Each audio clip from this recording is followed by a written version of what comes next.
Hey, welcome to the show. Today we're going to talk about the spring and getting rid of some of that gunk and salt and brine from your Jeep, especially if you live in the upper northeastern states or up into Canada. We get hammered with salt and sludge and grossness. My two co-hosts, as always, Ryan Stoyangi from Combat Off-Road and Tim Rogers from TMR Customs will be joining me. We're going to talk about how you can take care of your Jeep and prevent that rust. And if you're planning on buying a new one, maybe some tips on how you can avoid buying a rust bucket.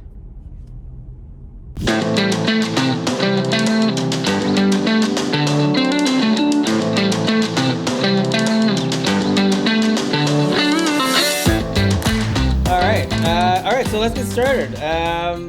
So I guess what we'll just start with is just hey, what's up? What's going on? Tim, why don't we start with you? What's happening at TMR over the last week? Anything fun, exciting, anything planned? I know with the coronavirus and what have you, there's probably a lot of stuff that was planned that might not be planned anymore. But give us an update.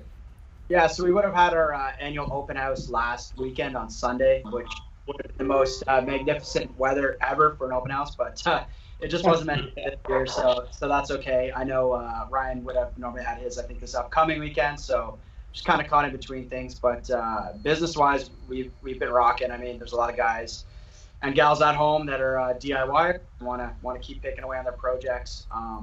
Talking to my one buddy in the States that has a shop that resells some of my stock, he's like, this is like the golden opportunity that people have always said, if I just had 2 months to finish my rig, right. I finish it when it's been that decade-long project. So I think a lot of people are trying to take advantage of that and actually get their stuff done, because when this is over, I think it's going to go nuts. Everyone's going to want to be outside and recreate. So I mean, if you didn't take advantage of this time, I think you are gonna feel left out when you do have that opportunity to get back outside and enjoy things. Yeah, right on. Okay, yeah, agreed.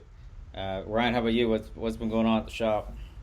Well, the retail shop's kind of with the pandemic and all that stuff, so we're obviously close to the public, but lots of interaction, lots of phone calls. We have tons of social media conversations, so a lot of getting to know a lot of new good people. So it's pretty rewarding that way, and we're excited. And spirits are up with everyone that we're talking to, so it's nice to hear. People are feeling good. And then I didn't get a chance to do anything. We lost another one of our guys that has to stay home, so I haven't got a chance to touch RJL or anything, but we did put a kid in our JK. One of my techs did it for us. Who was it? Ibach, I believe, gave us a kit. I don't know. Actually, I probably shouldn't have said that until I remembered who it was. Yeah. It looks good. So whoever it is, I'll figure that out for next week. All right, cool. It's in there. And so Christina's pretty excited to go thrash it and see what happens to it. And then on the combat side, we're just kind of slowly getting our gears back together and starting to do some stuff. You can see behind me there's some deletes there just for your spare tire delete. So we're just getting some colors together. So they're paint, there's stainless backings, and we're just going to make some stuff as best we can. And, just wait and see. We're still shipping out of our warehouse in Michigan, so that's good. We did a Cinco de Mayo kind of thing with one of our online clients doing racing. They did really well with that. Just get up every day and, just adjust to the day, stay positive, keep the team rolling. It's kind of what we're doing. I think we're going on the other side of things, you know what I mean, barring anything crazy happening. So, and like I said, everyone's just going to want to build their cool stuff, like Tim was saying, and have some fun, right? It's going to be as soon as this stuff dies down, it'll be some fun. People will just be injecting fun into every orifice, right? You know what I mean? Just to make up for it. So we're happy to be here to help support that. Nice, yeah. Yeah, no, I think we've seen, and I don't know if it's a systemic trend, but I mean, so we soft launched the new GPs.com and haven't told anyone. We haven't promoted it. We haven't put it on social media. Nothing. We wanted to get it out there, work out some bugs in the real world, and sort of see what happens. And we're slamming. In the last 4 or 5 days since Friday, we're just getting order after order after order. So, one, huge thanks to everyone that has placed an order. It's pretty exciting to see, considering, like I say, we still haven't even really promoted it. And two, yeah, I think that, maybe it's a trend, right? People, I think, are starting to feel a little bit more confident, or complacent, perhaps. And people we're starting to open for business, right? So I think that's a really good sign. Hopefully we see a little bit more of that V shape recovery, as opposed to the U, or definitely not an L. But yeah, no, I think we've seen the same thing here.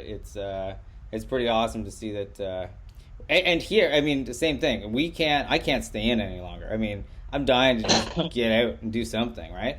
And you go out and you see people everywhere now. Like, I can't even go in my front yard. There's people walking by. I actually sort of like my privacy a little bit.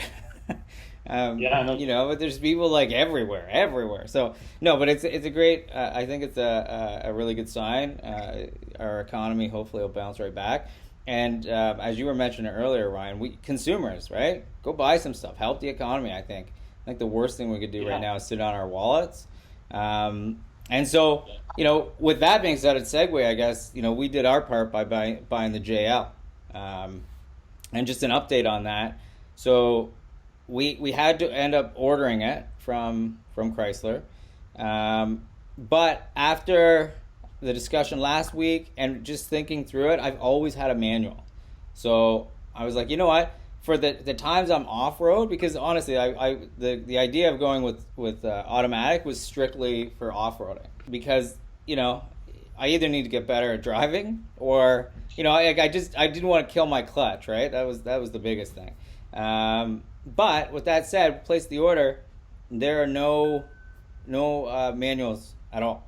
You can't even order them. There was a recall issued. I have the recall, dude. I got it. I was going to say, so I was going to ask you about that, about what and if they have a fix, because we can't even get it. So we ended up going with the turbo automatic. I'm a little apprehensive because I love shifting the gears when I'm driving in town. I feel like with the 35s on it, and we're going to 37s, that it'll have a little bit more torque with the manual, or at least a little bit more control. But I hear that the automatic transmission is great. It shifts when it's supposed to, etc. But yeah, what do you know about that recall and what the problem was with the JL? It's like a clutch pressure plate issue. So I don't really know a ton. I know I saw a lot getting blown up on the internet, and then mine was fine. It feels a little like crunchy, like it was weird, but I never had a real challenge with it yet, and it's been sitting on the hoist for a while. But just this week I got the recall notice, so basically got to hustle up and get it off the hoist so I can take it to the dealership and they can stab a new clutch in it. So should be pretty funny. I'm going to roll it in there with 41 and a half. So here for the clutch warranty.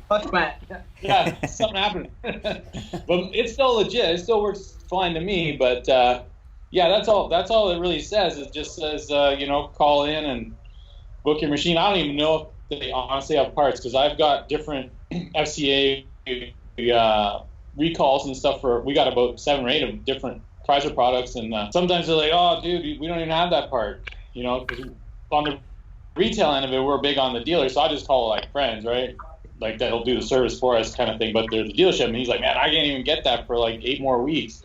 I'm like, okay, well, I got it in the mail. So I don't know if everyone finds that the same, but no one's just rest assured they'll fix it, because they fixed all the other problems. And if they do tell you it's going to be a while, they're not lying to you, because I know these guys personally, the ones that do our service work for the warranty, and they're telling me the same kind of thing. So just in case someone says, oh, I called and they said they're not putting you off, it's probably just a real deal that they can't get the part for a while. So I think they just shoot those letters out in advance, quite in advance. So. Yeah, I think, I'm sure that there's a transport safety or what have you, that rules that need to be followed. Yeah, I think it's something like the pressure plate heats up and it can basically shatter, something along those lines. Yeah, so that'd be cool. Right at your toenails, just trim those toenails. Amazing, yeah, right on. And apparently, we can find out more, but can't order the manual right now. I've the threads, people have been waiting since February, and that's the manual. Pardon me? That was the manual. It's letting you know it's ready. Oh, Yeah. Yeah, that's it. You're up. You're cool. Oh, So, like, that's hey, it. That's it. Yeah, right on. Yeah. Oh, wait, keep ready. Yeah. Ready. Yeah, I wish. Are you kidding me? Now I don't even know, because it's the first time I've ever ordered one, so I don't know. I don't know how it works in terms of, I'm just waiting to find out from the dealership how long it's going to take and what have you. And, you know, I used to sell cars, as a matter of fact. I sold cars for a few years. I sold Jeeps, obviously. And, yeah, I mean, the system's totally different now, I guess, than it was a few years back. But I guess I'm just waiting for my van, and then I'll get the notification and sort of track it as we go. But you know, one, dealerships are notoriously shady when it comes to, you know, giving you actual information on how long it's going to take. You know, so I'm like, hey, if you're going to order, I need to know how long it's going to be, roughly. I mean, tell me, oh, no, it'll be like 4 to 6 weeks, right? And then I talked to my buddy who's like a manager at another dealership, and he's like, no way, man. Like, we're looking 8 at least. So, you know, it's the way it goes, right, with this thing. So I just got to, I guess, wait and what have you. But on the plus side, I guess sales sort of plummeted there for Jeep and you know, the automotive industry as a whole. And Totally. yeah, so FCA is offering some awesome discounts on Jeeps right now. Awesome. So I'm at least I'd say a couple thousand below where I was prior to ordering it, and interest rates are a little bit lower. They've got was it like employee discount pricing on right now? So Yeah, I thought it was 0% an employee discount right now for Chrysler. yeah, it was 0% on some Jeep products. So the Renegade 0%, I think the Cherokee 0%, but the Wrangler itself was 3.9, now it's 3.49. And that's here in Canada, and I think it's similar in the States. They definitely lowered it. 0%. Pardon me? I take a Trackhawk at 0%. Right? Absolutely. I go do that right now. Yeah. Well, that's the thing. That's what I said. I was like, at 0%, just throw in everything at 0%. Just everything you can put on it, do it. I'm in. So we'll follow that as it goes along. I'll probably talk about it a lot just because I can't, you know, wait for it to get here. Ended up going with the Stingray. It was between that and silver. Silver's what I sort of always had. So I was talked into Stingray by some people here in the office. So yeah. So we'll see what happens, and we'll follow from that. Speaking of shoutouts and thanking people for coming to gbeef.com, I wanted to also do a quick shout out to Steve and the group on Facebook, Planet of the Jeeps. I don't know if either of you have seen it, but they've done a couple shout-outs for Jeep Beef, and I really appreciate it. I haven't been able to hit them back yet, so wanted to just thank him personally for that. So yeah, some really great Jeep groups actually on Facebook. It's pretty awesome. So shout out to Planet of the Jeeps. I said I was supporting it. Yeah, there you go. All right, cool. I love it. Okay, good.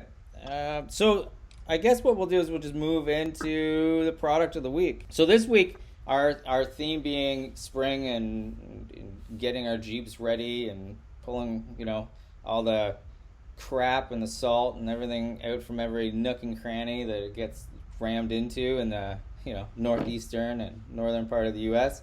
So as part of that, a lot of us are taking off our hard tops, throwing on soft tops, and the product this week is Combat's Sunshade. There it is. Hey, Ryan, tell us a little bit more about it. Okay, well, basically, around where we are, all of us are, it was pretty warm on Sunday there, right? And I know I got oversunned to death, right? So the sun's stronger than ever, and we all, you know, want that top off and driving around. Then all of a sudden, you know, 15, 20, 30 minutes later, you know, or you're out all day, you're roasted, right? Like, so it's nice to have a little protection. So we got a sunshade. So this is a fun little, so, you know, it comes in a package. We got them for everybody. JK, JL. I don't know, is that blurry or is that good? It is a little blurry, but that's okay. All right, well, easy enough. I got mini ones too. It's pretty funny. Oh, do you? Nice. Little models. I love it. So this is my mask that doesn't work at all, right? So yeah, so basically, they're just like a vinyl. They're all stitched. They got a UV protectant on them. You know, we lifetime warranty all our stuff. So if you happen to get one off us and you had a challenge, just send us a picture. And we don't really do like send back products unless we want to like investigate it further. But you can like light it on fire and do a cool video and post it for us, and we'll just send you a new one. But, That's encouragement right there. That's the next product video. You guys show me first that there's something wrong with it, right? Yeah, for sure. And we just did the bungees, so it'll be like this style. So you just loop it and seal it, and just around the bars. So it's kind of all inclusive, right? So you can just fold this guy out. Like this is obviously another sample one, but you just fold it up, stick it under the seat. But then you can go top off, for half hour. I don't know, depends on your complexion, right? And then you feel like you're getting too much sun, just toss this on, right? And it's nice, it's perforated, so it lets the nice air through. You still get a little bit of light, and you're not dead at the end of the day. You didn't get sunstroke. So we find them pretty useful. And like I said, lifetime warranty. There's a lot of different options, but maybe you just like the logo, because every time, all I'm doing is looking at you guys, and I'm looking at my logo saying, no, that's a pretty cool logo. So if you want a pretty cool logo on a Sunshade, there you go. I have it for you. Nice. Yeah, no, my wife a couple years ago picked one up for me for Father's Day, because of the kids, and it is pretty warm, right? So, and I was actually against it. I was like, oh man, really? I don't want one of these things on my Jeep. Come on. But I'll tell you, we put it on, and I just leave it on. I mean, I put it on in the spring and just leave it on. I tell you, I love it. Like it doesn't, for me, inside the Jeep, it doesn't change anything. Like it doesn't, it's still, when the roof's off, the roof's off. Like it doesn't make me feel like I don't have the roof off. But like you said, it saves me and my kids too. Like we don't roast. We can sit in the Jeep on a hot day. It gets pretty hot here. It's cold in the winter. It's hot in the summer. And, we're looking at 90 degrees in the sun, and you can hang out with the doors off and the sunshade on, and you're not going to get burnt. You don't have to worry about the kids roasting in the back seat. And I love it. And I'll tell you the way that the clasps work on the one that you have there. We had one with the balls, and they popped off all the time. The one that you have with the wider there, it's awesome, because you get it in there, twist it, and it stays. And like I say, we keep it on all the time. So it's great, because I'll put it on when I take my hardtop off in the spring, and I take it off when I put the hardtop on in the fall. And it's pretty awesome. So right on. Yeah, that's a great product. I know there's some other people out there that sell it. They're super popular. But that's really awesome. If you want one with the combat logo, there it is. Yeah. All right. Awesome. Okay. Good stuff.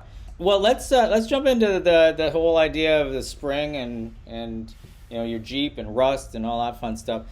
Tim, tell me, and I know that you don't drive the JK or the TJ in the winter, because around here they will just rust to hell, like crazy. So I know that you drive your Rubicon. What are some of the tricks and tips that you have for people who want to de-salt it in the spring? So come springtime, my number one recommendation would be obviously give the vehicle a good wash. A lot of people get lazy with that through the winter, which is understandable. But when I'm talking a good wash, get the thing up on 4 jack stands, get the wheels and tires off, and at that point you can access the frame and get out a lot more components to get all the salt, brine, any buildup of sand and all that stuff off.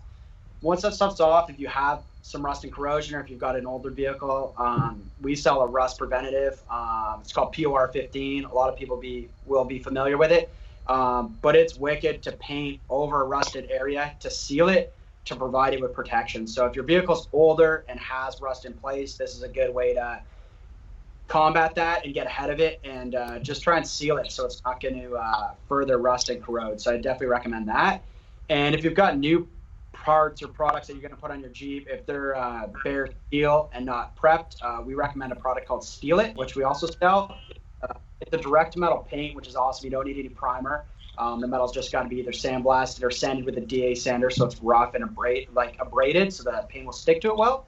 And then it's just a matter of applying that directly. Another nice thing with that paint is it's weldable. So if you apply that to your frame, chassis, or even a bumper, and down the road you wanted to make a modification to that, you can weld right through that paint without having to strip it. So that's super handy, like for the DIY market. And yeah, so new stuff, I would definitely paint and steel it. If it's something old that's already rusted, I would definitely look at doing it in the POR 15. But like I said, get your wheels off the vehicle, then you can really get at everything and give things a proper inspection. And if it's an older vehicle and and you think there might be soft spots in the frame, there probably are soft spots in the frame. So truthfully, it's probably time to take a ball peen hammer to it, and don't be shy, because I mean, if you're being shy, you're not telling yourself the truth. But give that frame some good wraps, and see if there are soft spots that either you want to take on and repair yourself, or take to a shop and have that done for you. But spring's a good time to just tear your vehicle down and do as much inspection as possible, because we'll get calls from guys in the spring and they're like, hey, I'm missing a control arm on my TJ, and I'm like,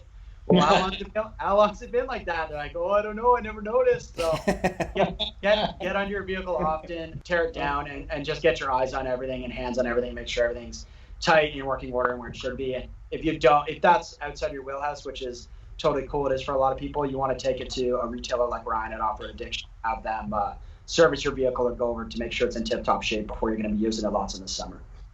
Yeah, for sure. No, that's really good advice. I got to say, I love that Steelette stuff. Even for, I would consider myself like an enthusiast, but I'm not a mechanic by any means. But yeah, we have for the JK, the TMR front and rear bumpers, and the rear bumper was completely basically raw. And yeah, I was just gonna steel it up with some black Steelette, and because that stuff looks amazing. Is your buggy, right, that has the silver Steelette on it? And yeah, we paint all our race chassis in it, and the axles, just because we rack them ultimately racing, and then we want to be able to do repairs. So like I'm saying, when we do a repair, cut out an old tube, cut out a damaged section, and we can just weld in the new stuff. But in terms of ease of the paint going on, it'll make you look like a pro. Like, it lays down well, it's pretty much self-flattening, and the black's a nice satin color. Or if you want kind of something more bling, you'd go with the silver color, which is kind of like a steel gray looking finish. Yeah, it's pretty cool. All right, awesome. I love it. Ryan, tell us about some of your tips on how to, strip away that salt and winter mess. Yeah, it kind of goes along. It depends if you get, like, if you're starting with a new vehicle, maybe you don't want to do the dealership jam package, you know what I mean, where it's $5,000 for undercoating, but at least get out to a crown or something like that, fill that frame up with oil, and you want to do it when it's dry and warm, right? So that stuff will just, expand and run through the metal, you know what I mean? So, and then like Tim said, it's good to clean it, definitely if you can get a good inspection on it, especially if you're beating on it.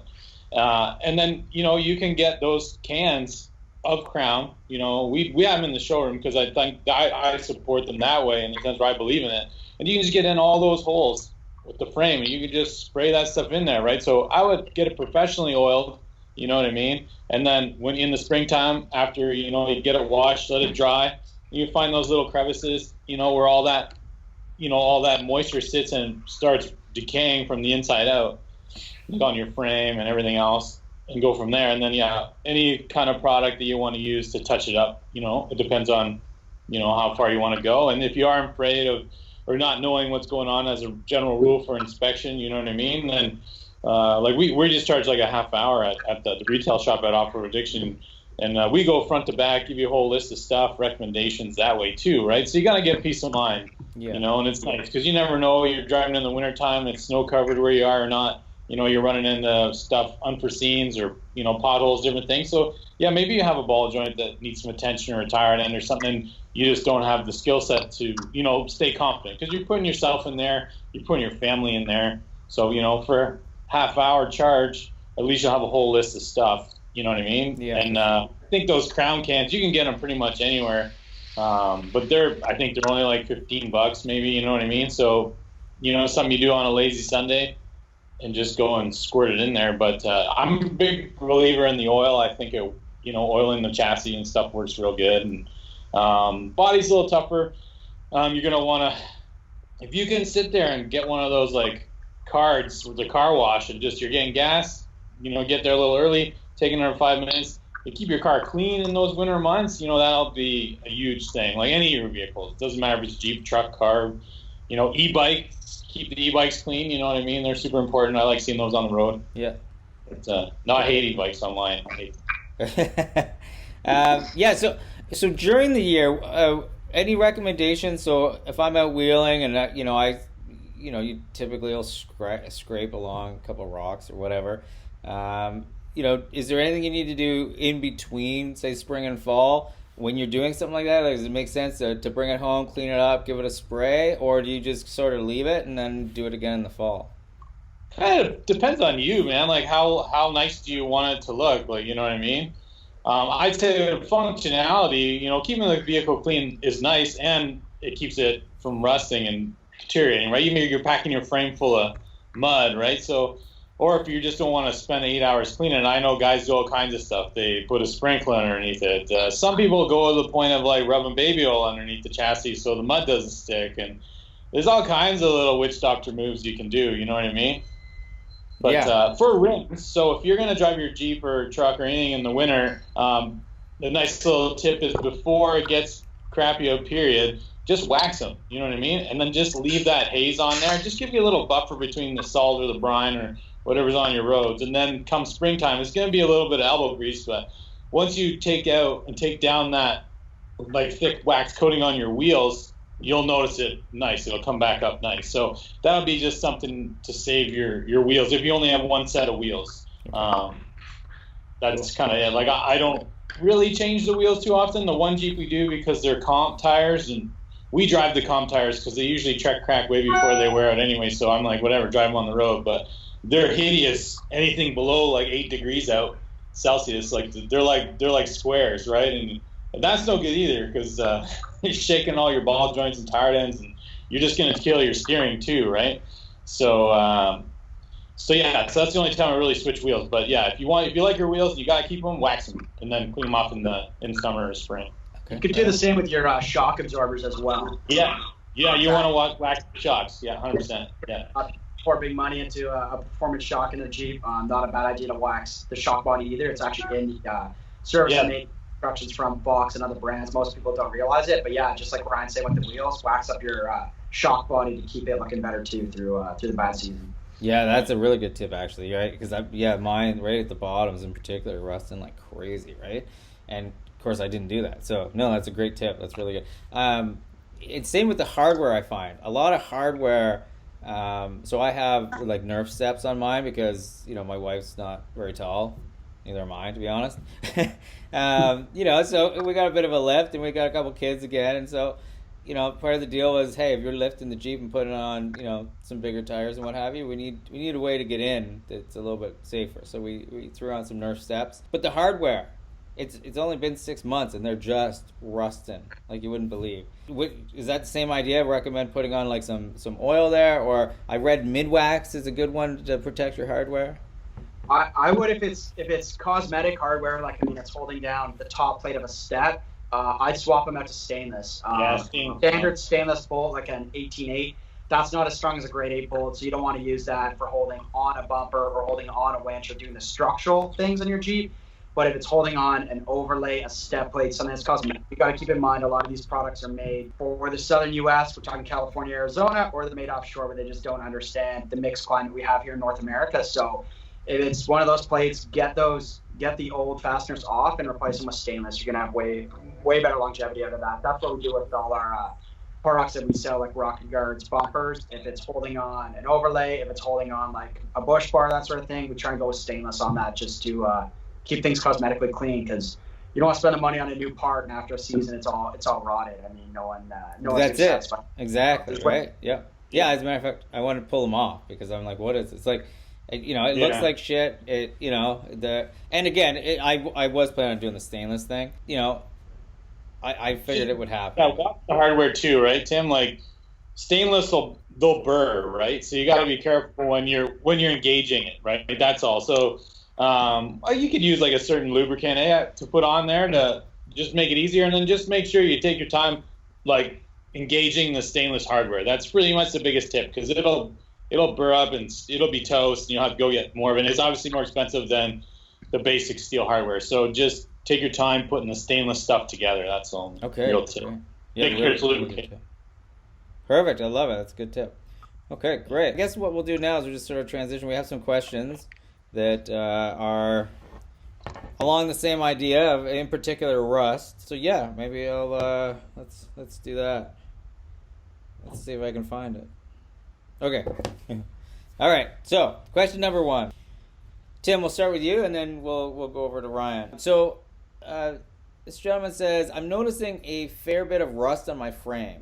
Should I be worried? And what can I do to prevent it? And test to see how bad the frame is rusted. So, like I mentioned earlier, I'd take a ball peen hammer and start smacking that frame anywhere you see that rust or corrosion. Hopefully, you're just going to have some paint or very light corrosion flake off. But if there's buildups of multiple layers there and you start smashing through it, then it's time to either look at a serious repair or even look at doing a frame swap. I mean, sometimes that's the better route. Not knowing what vehicle it is where you live makes it a little tougher. But if you said you were Northeast and it's a TJ, it's probably time for some repairs or a frame swap. If it's a JK or a JL and you're seeing some corrosion, I'm sure the frame for the most part is still going to be solid. You've just got to get that old stuff off there. And then in terms of repairing that, talking like the frame's in good condition, get all the old loose rust off. And then, like I say, we sell a product called PR15, and it's available everywhere. You can coat the rust in that to help seal it. And then, like Ryan's saying, oil the hell out of that frame, especially the inside and all the internals, any seams. Oiling that frame is really going to help extend the longevity of it. So that's something you want to be on top of and just do every season. Okay, amazing, good. Ryan. That's really it. There's it's basically by feel, really. You know what I mean? If you make some holes, you make a hole in one spot, make sure you're thorough and check all the other spots, right? And then certain Jeeps of certain vintages have certain telltale spots you want to go to, right? Like the lower control arm mounts at the frame side on the TJs, you know what I mean? The steering boxes at the front at the YJs, the shackle mounts at the YJs in the back. Like there's all those little ones, right, that you want to check first, especially if you're thinking about buying one.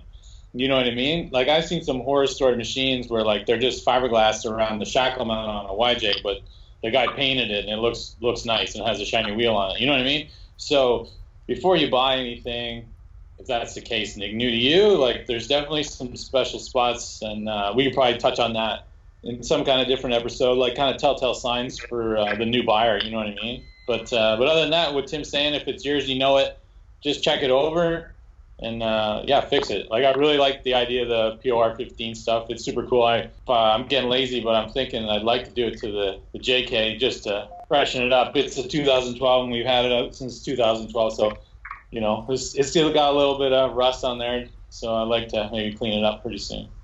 Okay, awesome. Well, that's great. And speaking of that, the next question is, same sort of line, and it's about buying one. So this gentleman says, I'm buying a used Jeep, it's 2010 JK, but there's some rust in the lower door. Can it be fixed, or should he look at another Jeep? And my 2 cents on that is should he also be getting underneath it and checking the frame? Tim? Yeah, we hear lots of classic stories where it's like, oh, the frame's mint, but the body shot, or vice versa. And that's usually not the case. Usually if one's gone, they're both gone. I mean, the whole vehicle's seen the same elements. I mean, I would look the Jeep over. If the rest of the Jeep's solid, I don't think I would necessarily pass on a Jeep just because of a rusted door. I mean, that could be repaired, replaced. If you want something for summer, Ryan's got some badass tube doors at Combat. So you got some options, but I would look into why it's rusted or rotten. I mean, could it be someone smacked it off a rock and the paint's chipped and that's why it started to rust? But if it's just from rot and exposure, yeah, I'd be looking that vehicle over really well to see if there's more to the story. Okay, great. Ryan, same sort of thought? Yeah, for the most part, like if it's the actual door, like Tim was saying, like doors come off, so you could put that into the negotiation. So if it's a $10,000 Jeep, but you're going to need a door and a pane, or you're going to just need doors, I mean, maybe offer him $8,000, see what the guy says, kind of thing like that. So I would build those up. So if you like the Jeep, except for a few things, I would just negotiate those into the price and see where they fall. And then the best thing and the most important thing about buying a used vehicle, in my experience, is don't fall in love with the vehicle. There's always another one, man. Like if this ain't going your way, you know what I mean, or that would what I'd be doing. I'd be like, hey, it's 10, but fuck, I'll give you 8. And then if he says no, then okay, there's another one down the road. You know what I mean? I wouldn't get too heartbroken. And then if this is guy's really serious, I would see what the budget had in mind, and then I would move up to 3.6. You know what I mean? Unless you want to do like an LS conversion. It really depends on what you want, right? So I go 2012 and forward. Unless the truck or the Jeep is a really good deal, like 07 to 11, you know what I mean? Or you have other plans for it. I just kind of stay away from the 3.8 in the sense where they're underpowered, you know what I mean? And it has telltale signs like, bottom ends falling out of them, starving oil on the crank, like, they have a bunch, right? Like, not every single one is bad, but if I had the opportunity and I could put it in my budget, I would hit the 12 and up. And the interior is nicer. I think 11 still has the nicer interior, but it doesn't have the good motor. But 12 for sure is the one you want to grab. And other than that, I would definitely check it all out. I would see if you get a car proof or something like that. See if it's been an accident, because the door is all weird and stuff. That means someone probably got in an accident. It's a repaint. So again, if you still like it, drives good, you just put that in the price. Hey man, this was a hitter. I know you want 10. I'll give you 75.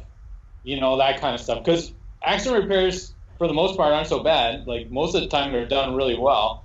But you can definitely use that to bring the value down in a negotiation. Okay, good, awesome. Really helpful, and really helpful about the motor as well. That's a really good point. The 3.8 versus the 3.6, right? So, that's great. Good stuff. All right, so the next question actually has to do with a product. As John is looking for a decent product to put on his Jeep to help. It's a 2018 JL. He's looking at keeping it from rusting, and is looking at a product called fluid film. Has anyone had any experience with it or know anything about it? Ryan, let's start with you, and then Tim, we'll go over to you, and we'll talk about maybe if you know anything about this fluid film versus the product that you all carry, the POR 15. Go ahead, Ryan. I've heard of it. I have no experience with it personally. I know the PR 15 works, and it's been around for 100 years. So, I mean, barring my ignorance to the other company, I would probably weigh out into the PR 15, but usually you would put that stuff on older machines, you know what I mean? But nothing wrong with starting new. At the same time, I mean, I think you'd be okay. Depends on how much labor you want to do, in my opinion. But if you just went out to like a Crown or an Oil Guard or something like that and just oiled it, you know what I mean? I think you're okay moving forward if you stay consistent, you know what I mean? I don't even think you got to do it every year. It really depends on where you live. But, every other year at the minimum, if you're keeping this thing from new with that, but if you want it to be super cherry, then maybe put the PR 15. And then there's other guys doing those crazy ceramic coatings on the paint and stuff like that. I don't know the longevity of that stuff, but I know it looks pretty good, and it definitely deters any kind of like foreign invasion that way, right? So maybe that's what you do. Like they're expensive. I think that stuff's like $2-3 grand to toss it on your paint, like that big ceramic procedure. And but it's all up to you. It's how much do you love this machine, right? So yeah, for sure. Yeah. Tim, thoughts? Yeah, I don't have any direct experience with fluid film either. I think it's similar to what Ryan's promoting earlier with the Crown Rust Checker. That it's like an oil-based product, so I think it's super common in the U.S. versus you're going to see Crown more in Canada. So if you want to use that stuff to spray inside the frame, in seams and whatnot, and do a good job, like Ryan's saying, do it when it's warm so the product can creep. I mean, the stuff really, it moves when it's warm, so that's why you want to do it in summer. Like Ryan mentioned earlier, that's what gets it to go everywhere. A lot of people want to leave that stuff till the fall, and they think winter's around the corner, I'm going to go do it. If it's cold, the product doesn't spread as well and get into everywhere it should. So, if you do want to apply fluid film to your vehicle in terms of trying to get ahead of some rust, then I would just do it when it's warm so it can get in as many places as possible. Okay, amazing. All right, good stuff. All right, well, that's it. That was everything for questions. The entire show. We're done. We'll call it a wrap. Anything anyone else wants to mention?